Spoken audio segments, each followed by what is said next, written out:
दोस्तों, आज हम महाभारत के एक ऐसे मजबूत व्यक्तित्व के बारे में बात करेंगे जिन्हें आज के मॉडर्न जमाने में राइटर और क्रिएटर अलग तरीके से दर्शाते हैं। उनके बारे में अलग अलग कहानियां बताते हैं जिससे वो उस कैरेक्टर को जस्टिफाई यानी कि प्रूव कर पाए। उनके बारे में बोला जाता है कि महाभारत के युद्ध की वो मुख्य कारण थी। जी हाँ, हम बात कर रहे हैं महाभारत के एक बहुत ही अहम किरदार की, जिसका नाम है द्रौपदी। द्रौपदी के बारे में कहा जाता है कि उनके साथ जो भी बदतमीजी हुई या बुरा व्यवहार हुआ उसे उसने अपने भाग्य में खुद लिखा था और उसके लिए वो खुद ही जिम्मेदार है। महाभारत में द्रौपदी के किरदार को बहुत ही ज्यादा एरोगेंस और घमंडी बताया जाता है। द्रौपदी के बारे में लोगों ने अच्छी कम और बुरी ज्यादा राय बना रखी है, जो कि वेद व्यास जी द्वारा लिखे गए महाभारत काव्य के हिसाब से सही नहीं है। ये सारी बातें टीवी सीरियल बेस्ड होती हैं या फिर फिक्शन ऑथर यानी कि काल्पनिक कथाओं द्वारा लोगों के दिमाग में भर दी गई हैं। आज हम आपको कुछ ऐसी ही काल्पनिक कथाएं या फिर ऐसी ही किताबों के बारे में बताएंगे जो समय समय पर लिखी गई और जिनसे महाभारत काव्य के एक मजबूत किरदार द्रौपदी के चरित्र को खराब बना दिया गया। वीडियो शुरू करने से पहले अगर अभी तक आपने हमारे चैनल अनोखी दुनिया को सब्सक्राइब नहीं किया है तो जल्दी से कर लीजिए और कमेंट्स में जय श्री कृष्णा जरूर लिखें। द्रौपदी का वास्तविक नाम कृष्णा था, जिसका कारण ये था कि उसका रंग अश्वेत था यानी कि काला था, जबकि वो उस समय विश्व की सबसे सुंदर स्त्रियों में मानी जाती थी। कृष्णा के अलावा भी उनके कई अन्य नाम थे, जैसे कि वो द्रुपद की बेटी थी इसलिए उनका नाम द्रौपदी था। वो पांचाल की राजकुमारी थी इसलिए उन्हें पांचाली भी बोला जाता था। द्रौपदी का जन्म एक साधारण बालक की तरह नहीं हुआ था। उनके पिता ने उनके जन्म के लिए एक यज्ञ किया था और वो यज्ञ में से बाहर निकली थी, इसलिए उन्हें यज्ञ सेनी भी कहा जाता था। पांडवों के साथ द्रौपदी का विवाह एक राजनीतिक विवाद था। पांडवों को पता नहीं था कि द्रौपदी का स्वयंवर चल रहा है। खुद वेद व्यास ने आकर पांडवों से बोला कि द्रौपदी के स्वयंवर में जाएं और द्रौपदी से विवाह करें। पांचाल उस समय हस्तिनापुर की तरह एक मजबूत राज्य था और पांडवों के पास उस समय कोई ताकत नहीं थी।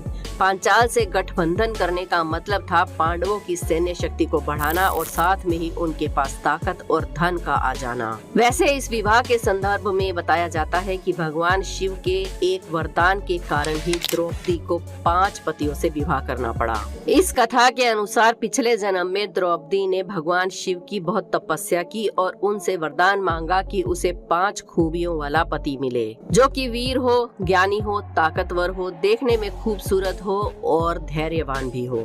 लेकिन ये सारी खूबियां एक ही आदमी में नहीं हो सकती थी, इसलिए भगवान शिव ने उसे 5 पतियों से विवाह करने का वरदान दिया।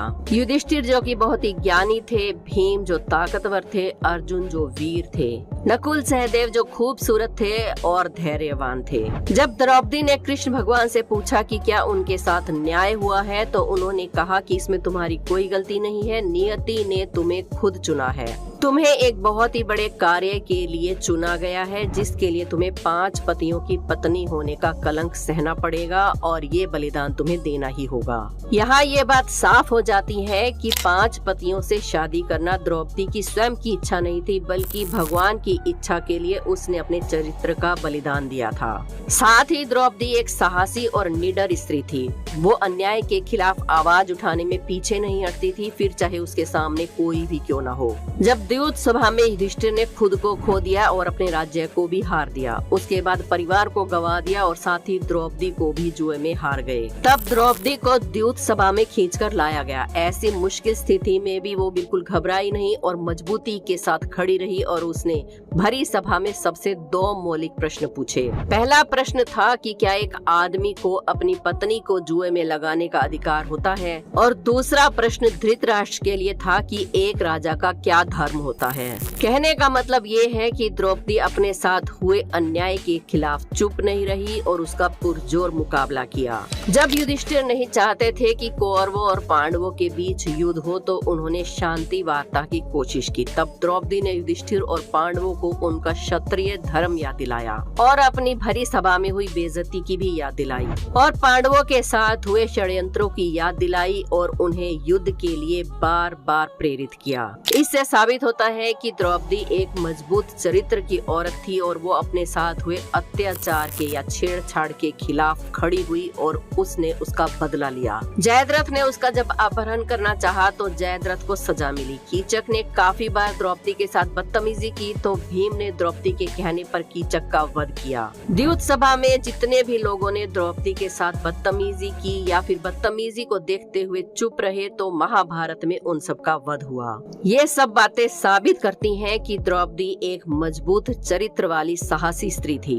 दोस्तों आइए अब बात करते हैं द्रौपदी से जुड़े हुए विवादों की, जिसकी वजह से उसके किरदार को बहुत ही गिरा हुआ बताया जाता है। कुछ लेखकों ने अपनी किताबों में लिखा है कि द्रौपदी और कर्ण के प्रेम संबंध थे और इसलिए द्रौपदी अपने 5 पतियों को मारना चाहती थी।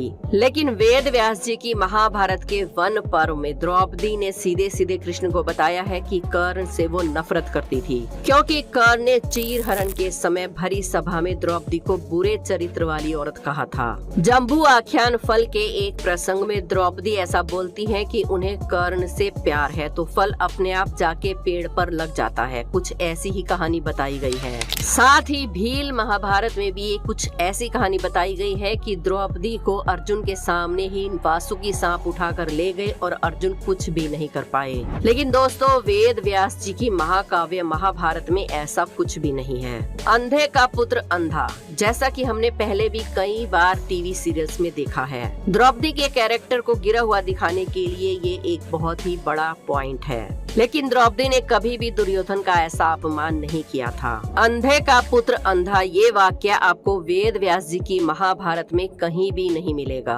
ये केवल एक मिथ्या धारणा है। लेकिन ये वाक्य इतना ज्यादा लोकप्रिय हो चुका है कि अब लोग इसे सच मानने लगे हैं। राजसूय यज्ञ के बाद दुर्योधन इंद्रप्रस्थ में ही रुक गए और उन्होंने माया सभा सहित अन्य कई अद्भुत चीजें देखी। वहीं एक जगह भ्रम के जाल में फंसकर वो पानी समझकर गिर गए, जिसे देखकर नकुल, सहदेव और भीम जोर से हंसने लगे। महाभारत में इसके अतिरिक्त और कुछ भी नहीं कहा गया है। 1954 में धर्मवीर भारती के प्ले अंधा युग में भी द्रौपदी के कैरेक्टर को लेकर जस्टिफाई नहीं किया गया और उसे बहुत ही गलत दिखाया गया है। आपको बता दें कि महाभारत काव्य की 1259 टोटल मनुस्मृति है, जिनमें से 1255 में द्रौपदी के किरदार को बहुत ही चरित्रवान और साहसी दिखाया गया है, जबकि 3-4 किताबें ऐसी हैं जिनमें द्रौपदी के किरदार को बहुत ही बुरा दिखाया गया है। और ये भी कहा गया है कि द्रौपदी अपने 5 पतियों से नफरत करती थी, इसलिए उन्हें मारना चाहती थी। जबकि मूल महाभारत में भगवान श्री कृष्ण ने द्रौपदी को अपना सखा बताया है और उसके हर कार्य को जस्टिफाई किया है।